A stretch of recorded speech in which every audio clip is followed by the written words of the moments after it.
Hi, my name is Tanisha, and I posted a TikTok about my experience and what I hear as an Indian girl with my type of curly hair, and that video received a lot of comments. I've received a lot of compliments, and I'm very grateful for that, but also a lot of confusion, questions, and overall, I realized by posting that video, I opened up a whole new discussion and realization that Indians have curly hair and there are more people with curly hair like mine. So a lot of people were very confused that I said I'm not mixed, but they believe I am, and I just wanted to basically explain and clarify a bunch of things regarding my background, my backstory, my journey, and so much more. So both of my parents are Indian. We are South Indian. We're from Tamil Nadu. I've visited India countless times throughout my childhood. I've been raised with Indian culture and surrounded by South Asians, and I'm familiar with my background. I know that I have plenty, if not all, generations in India, but many people were confused to why an Indian girl would have these tight curls, this specific curl pattern, and have asked me if I'm mixed and I should take a DNA test and so on. So what I meant by saying I'm not mixed is that both my parents are from India, but I am completely open to the idea that somewhere along the line I might have an ancestor from outside of India that have genetically caused my hair to be this curly, but I also want people to realize that people with my hair just lack representation, and that's often why you don't realize or you don't know and you're shocked that to see someone with my hair type.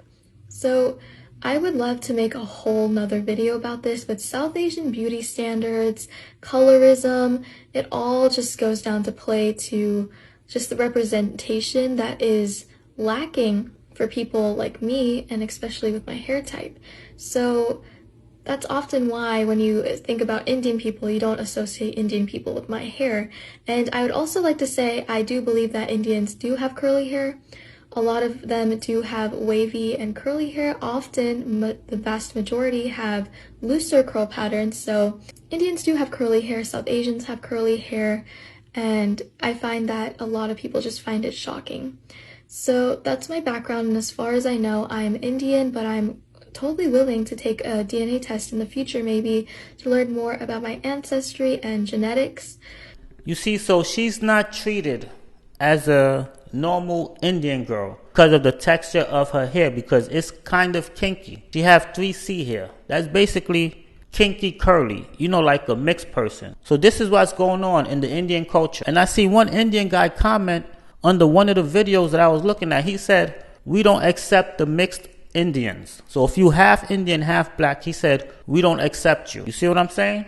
So if they're racist to their own people or half Indian, what makes you think they won't be racist to a black person? Indians and Latinos are the exact same way.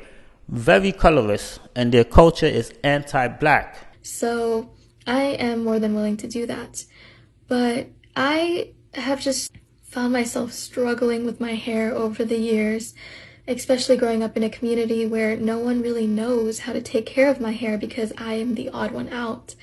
I did not feel represented because anywhere I looked around, you see girls with like paper straight hair or like wavy hair to the point where it's manageable to like kind of shift it and manipulate it to look like straight hair. Whereas me with my frizzy, manageable, tangled and matted hair, I really did feel ugly. I felt out of place. I know a lot of people pitied me, a lot of aunties, my own parents, and I was crying and I felt cursed, and it sounds silly to me now, but I remember those emotions and it hurt a lot. But I have, over the years, with my struggles and having my mom help detangle my hair and sitting there for hours painfully as she detangles my dry hair, which now I know never to do, but I have gone through a lot with my hair. But even then, after feeling ugly and not wanting my hair, I had learned to embrace it finally, and slowly I have learned to finally take care and how to manage and how to style my hair, and there's so much more I can learn. But I've also come such a far way, and I often do not realize that until I look back and realize I started at like rock bottom, literally with no knowledge, nothing. So I've come far. And I've also made it my goal to represent my hair type because if others aren't going to do that, I will. I want to represent curly hair with South Asians, I want to represent curly hair within Indians, and I want to represent my curl type and having a tighter curl pattern within Indians to normalize and to accept and to recognize. So that's my goal.